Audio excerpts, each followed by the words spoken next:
Днешната рецепта ще бъде приготвяне на очен разтвор на атропин. След предварителните изчисления и записаната технология пристъпваме към изготвянето на разтвора. Вече сме си отделили инжекционна вода. Разтворът ще бъде приготвен в малка бехерова чашка. Първото нещо, което трябва да направим, е да си отмерим необходимото количество вода, тъй като по предписание разтворът е с обем 10 мл. Изтегляме с спринцовката.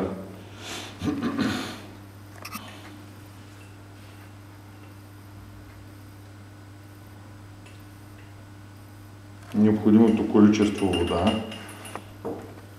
Проверяваме обема дали е точен. Това става след като повдигнем вертикално нагоре и изгоним въздушните мехурчета.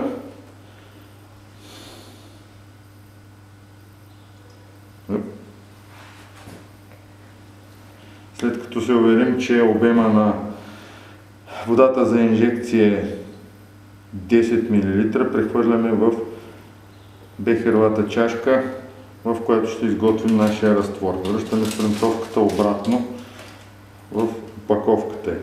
Приготвили сме си ладийка, която сме тарирали, и пристъпваме към разтварянето на атропин сулфата. Следва отмерване.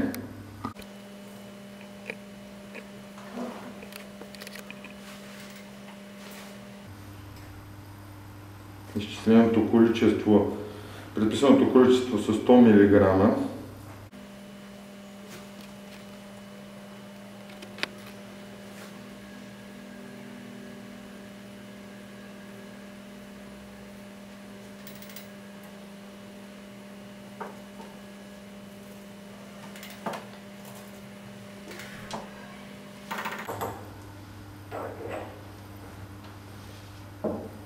След като сме приключили с отмерването,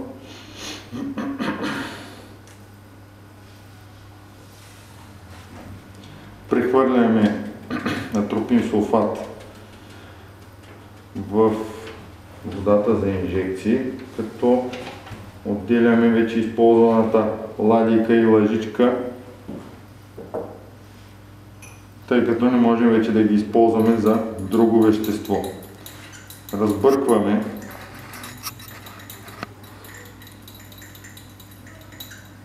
до пълно разтваряне на кристалите.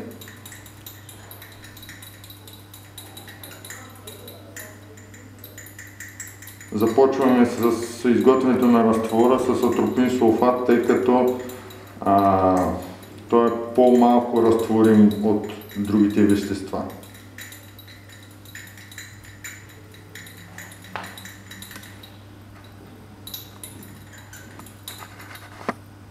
След като сме се убедили, че атропин сулфат вече се е разтворил, оставяме настрани чашката и пристъпваме към измерването на изчисленото количество натриев хлорид.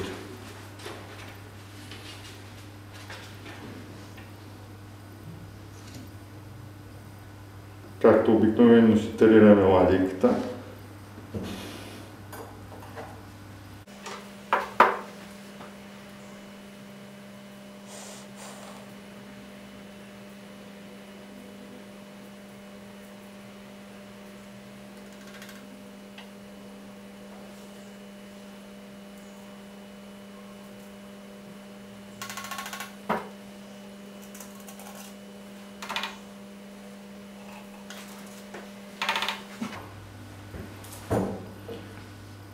След като сме отмерили изчисленото количество натриев хлорид,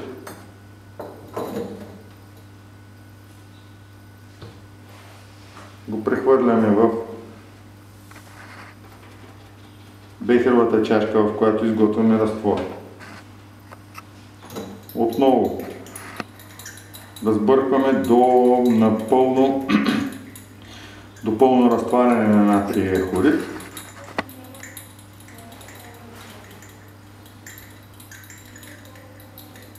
Който в случая има ролята на изотонизиращ агент.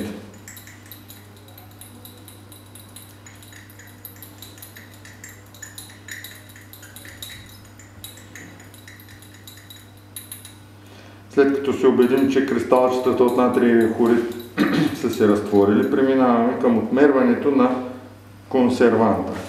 В този случай подходящ консервант за нашия разтвор е бензалкониевия хлорид.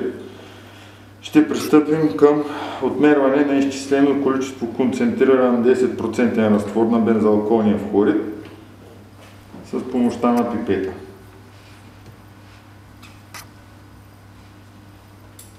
За целта използваме пипета от 1 мл.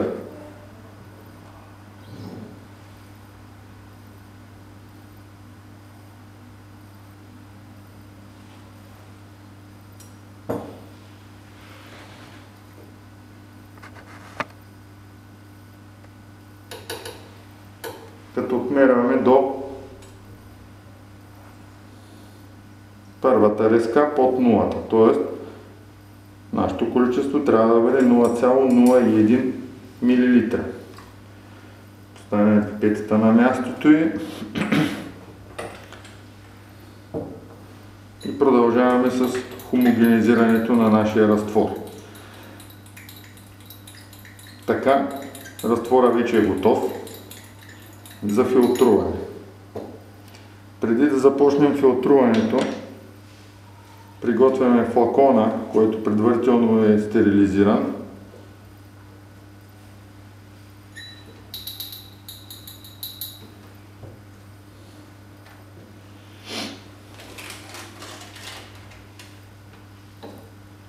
Изтегляме разтвора.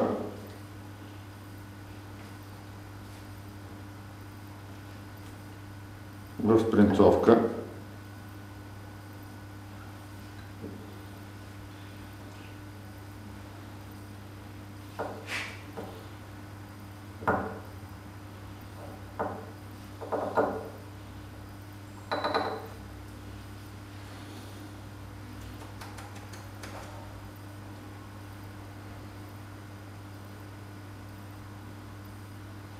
Като проверим крайния обем, който в случая е 10 мл, т.е. точно толкова, колкото е предписано по рецептура.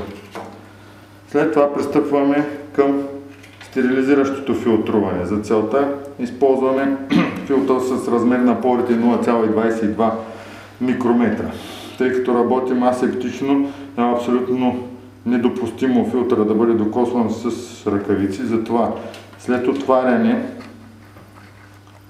избягвайки досега с ключовите части, надяваме филтъра върху принцовката.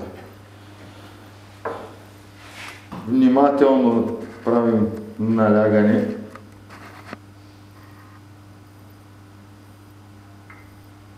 Като без да докосваме стерилният флакон, филтруваме разтвора на атропин сулфат.